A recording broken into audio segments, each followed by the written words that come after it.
Hi, I'm Dr. Chris Juergens. I'm the Anschutz Assistant Curator of Military History, and this is behind the registration window for August 2021. The theme for this month's window is war trophies and war souvenirs. This is an age-old practice that continues to today, and the focus here is specifically on items captured from the enemy in various conflicts. So starting in the top left here, we have a Japanese infantry helmet. This was captured on the island of Kiska that was liberated by, it's an Alaskan Aleutian island, was liberated by US troops in the summer of 1943. It features a hand-painted camouflage that was done at the unit level, as well as camouflage netting. It's an absolutely fantastic shape because American soldiers were able to capture it when the Japanese abandoned the island unexpectedly and left behind a lot of equipment.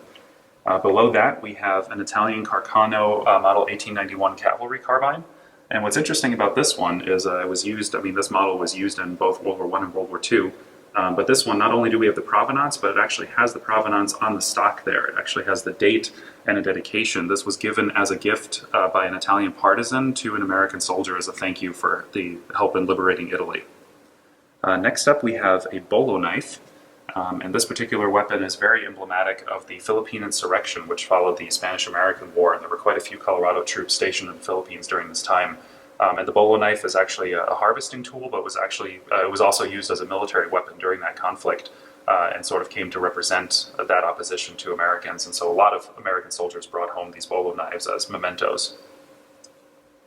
Then next we have a uniform jacket, and this is for a German NCO in a flak unit, so anti-aircraft.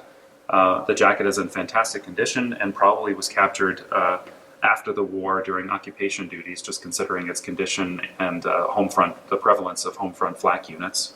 But it's a great example, and we have quite a few German uniform jackets that Colorado soldiers brought home with them. And then next we have a very special piece. There was a unit of the 10th Mountain Division that was authorized to secure and liberate the Mussolini's villa on Lake Garda in northern Italy. And they were also, as part of that, authorized to liberate any of the objects that they found inside the villa. And so we have quite a few items from Mussolini's personal effects here in our collection. And this particular piece is a fencing epee that was given to Mussolini by his fencing instructor. And it's actually engraved on the handguard there in a personal dedication from the instructor to his student Benito Mussolini. And then next we go back to the 19th century, and here we have a Confederate staff officer's sword. This is a model 1860 Saber.